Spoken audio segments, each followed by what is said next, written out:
Welcome, everybody, to Navigating Change, the podcast from Teibel Inc. I'm Pete Wright, and I have here Howard Teibel. Howard, how are you?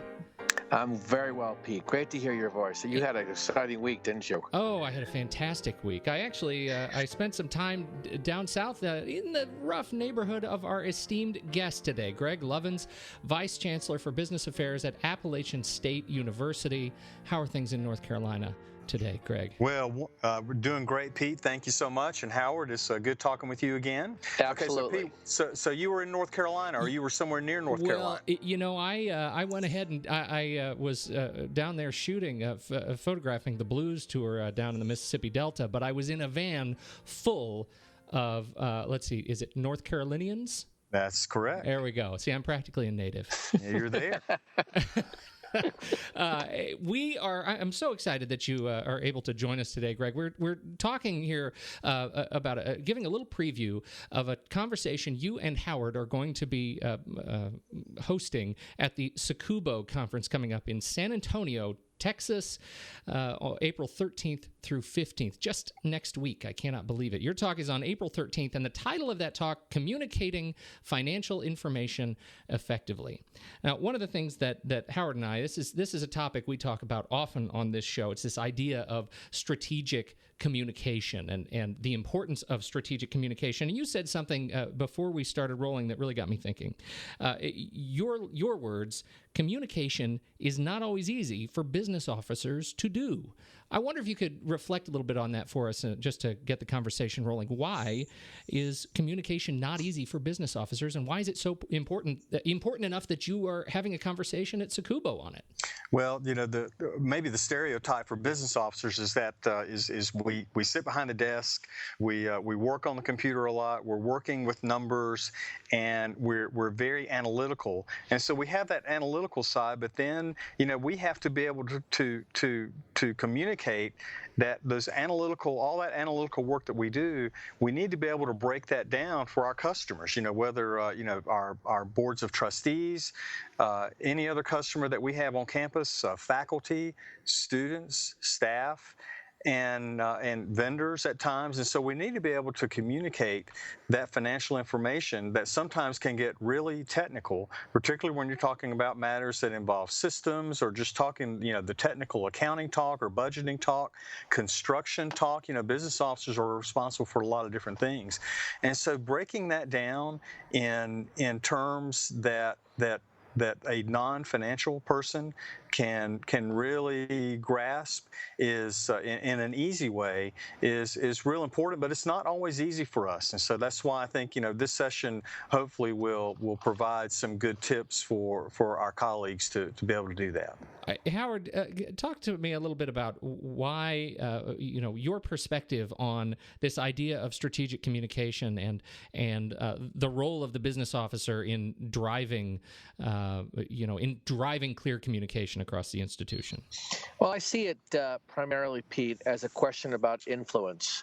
In higher ed, business officers do not have the authority in many cases, meaning people that report to them that are outside of the finance division, they really cannot tell others, faculty, deans, this is what you need to do. They have to influence them in a certain way. And I think the disconnect has been over the years is that the business officers have not really been required to speak the language of the other side, or the language of the non-financial person, and speak the language of faculty.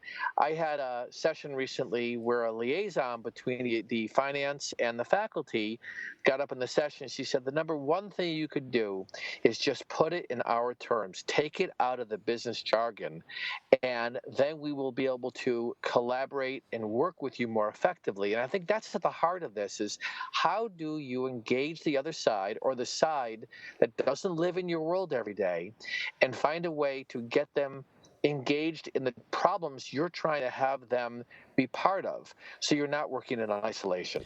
I think this is such a fascinating conversation, and it's one of those that, I think will yield some really great conversation topics. But I wonder, Greg, if you could share a little bit about the infrastructure that you have, the communications infrastructure that you've set up at Appalachian State, and how that helps to do what it is you guys are talking about doing, helping to streamline communication and make sure that your target audience knows what you're talking about and why it's important to know this stuff. Well, one thing we do is, of course, we have a communications group at our university, and every university has that. And I think it's real important to stay in touch and involve and seek the advice of those professionals. They know how to help us put a presentation together, for instance. They know how to communicate our successes better than we do. And so I think that's part of that infrastructure that's very important. Talking as a staff about the importance of being able to tell our story is very important. I meet with my direct reports very frequently, and one thing that we talk about our successes and we talk about our challenges, and a lot of times we focus on communicating the challenges and the difficulties that we face. For instance, having to communicate a budget cut to a campus, but we also talk about the importance of being able to communicate those successes that we have. And so I think making sure that my staff and my colleagues are prepared to do that's something that we're very aware of. I'm looking through this. I have the luxury, let me say, of looking at a preview of your presentation, and there's some really interesting things going on in here. And there is this sort of crossroads between the importance of communicating complex data, but doing so in a way that is really streamlined and focused. I wonder if you guys could talk about this idea of focus and clarity of focus and the art of telling a good story. What I think business officers as well as non-business officers can all do a better job of, and again, I'm always asking myself, how do I do a better job of this, is communicating a key message.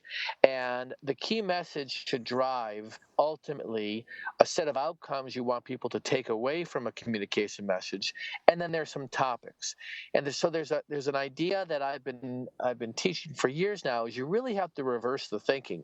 It's not about what you're talking about and all the things that are equally important, whether it's around enrollment or whether it's around discount rates.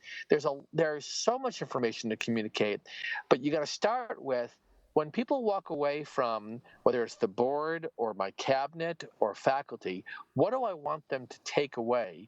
And then I'm going to build, here are the things you need to know to be able to take that message away. So there's a very simple technique that I've been using over the years to help reverse that idea of it's all about a key message and outcomes versus all the topics that I need to talk about. So for me, that is an important shift that we need to go through. So what about you, Greg? When you think about this idea of streamlining communication, what comes to mind for you? Well, let me give you an example that I just experienced with my board. We met a couple of weeks ago, and with our board, we meet all day on Thursday and most of the day on Friday, and we meet every quarter. And on Thursday, we gave a presentation about a construction project that we are trying to get, that we've received some partial funding for, and trying to get the remainder of the funding. It's for our College of Health Sciences building. And it's a complex project. It's on land that is near our local medical center, so it's not on our main campus. There could be a public-private partnership component of this. A lot of different moving parts and a lot of different complexities involved.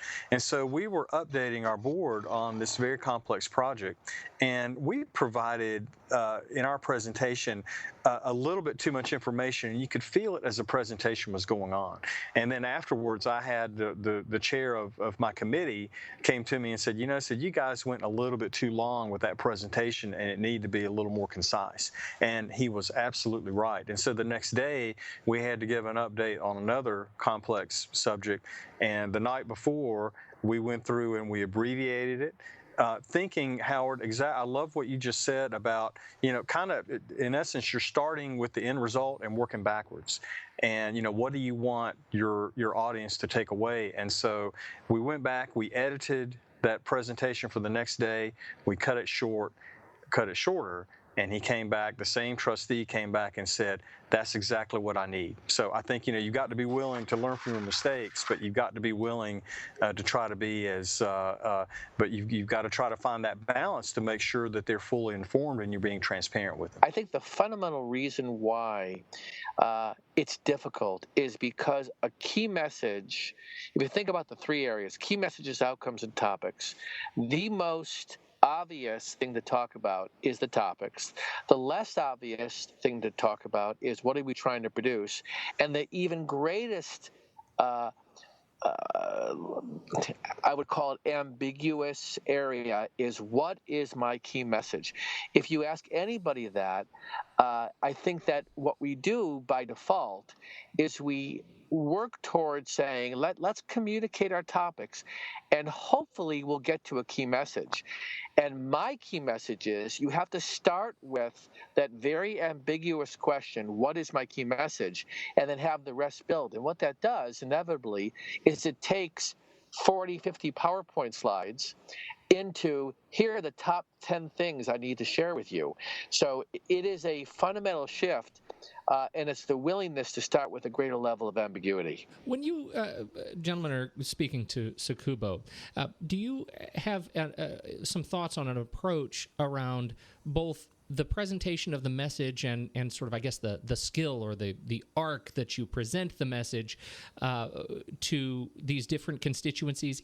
Is it a different approach when dealing with administration, for example, than with faculty? Yeah, no doubt about it. Administration is typically going to have a broader knowledge base for financial topics, especially, and construction topics and auxiliaries and so forth, the world that a business officer deals with. They're going to have, in most cases, a little broader base of knowledge than a faculty member will have. And so sometimes you have to go, with the faculty member, not working with not being in our world every day. You have to kind of, in some cases, you have to lay a little more groundwork with the faculty member than, say, with a president's cabinet.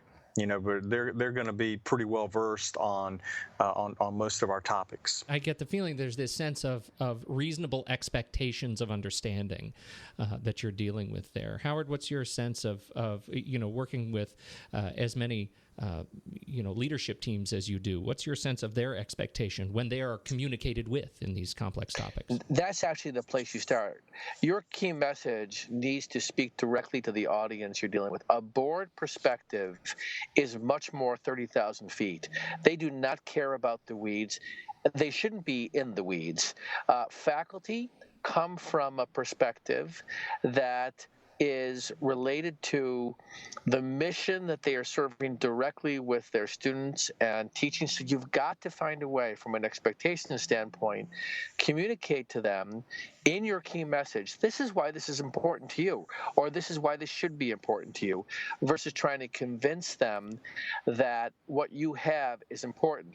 It's like, speaking Greek to people that have no understanding of that language. So that's what we're going to focus on when we're together. And the other thing I'll say is we will, and I'm excited about this, Greg, is our hope is that we were going to engage the audience. This is not going to just be a presentation, but we're going to take ideas, because there's as much knowledge in the room of those who are participating in the session than Greg and I have. And I think that's our hope, is in some ways to demonstrate in the way we conduct this what we're asking them to go out and do themselves.